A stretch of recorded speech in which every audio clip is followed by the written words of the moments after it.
Welcome to Christmas Island. It's a hidden gem in the Indian Ocean, rich in history, culture, and natural beauty. Technically, it's not part of Western Australia, but it's only accessible from WA, so I reckon we own it. Our own tropical paradise, and its history is remarkable.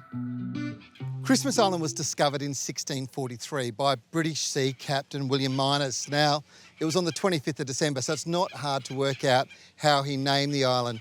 He did some very important things whilst he was here. He charted the island, so we knew where it was placed, but he also did something very important. He noted there were no people on the island, and he took rock samples. And the combination of those two things led this to really change its future nearly 100 years later. Now, when you come to Christmas Island, there's two things you've got to do. You've got to check out the visitor centre straight away, and then you head up here. This is Tygen House. This is Government House. It's got an amazing history. But on the top floor, it's got a museum, and it tells you the full history and background of the island, and it's fascinating. And after a wander through the museum and right next to Tygen House, there's some incredible war history you just have to check out.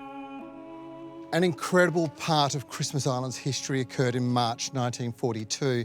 The Japanese were at war with Australia, and they decided that they would take Christmas Island with overwhelming force. Now, there was a small Australian contingent on the island. 5 incredibly brave Royal Artillerymen decided they would not let that happen and that they would fight it out to the end. And they paid for it with their life.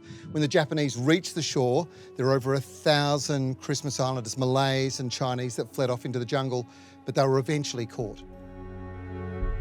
This artillery gun still stands as a memory to those years, but check these out, still in original condition. These were the Japanese officers' quarters, and Tygen House was being used as a military governance outpost. This is a real, I suppose, poignant reminder of a very difficult time in our history, the only time that an Australian territory was occupied by a foreign force. Nestled on the coastline down near the settlement is another reminder of that war history. A short stroll off the road has us find an old cave, literally carved into the rock, that played a very big role for the soldiers that were here. This is where the Japanese stored all the munitions, all the ammunition they were going to use to protect themselves when the island was going to be taken over again. It sat here for years and years, and now it's slowly being taken over by the jungle. But it's another one of those things that if you look hard enough, you'll find it. Now, that piece of Japanese wartime history isn't the only significant wartime history here on Christmas Island. There was something else very significant that occurred in February 1942. A small boat washed up just off the shores here, was brought in. It had a body on board. Now, that body was believed to be from a sailor from a significant tragedy that occurred off the West Australian coast when the HMAS Sydney was sunk by the German raider Cormoran. There were 645 lives lost in that tragedy, the biggest one ever to occur in Australia.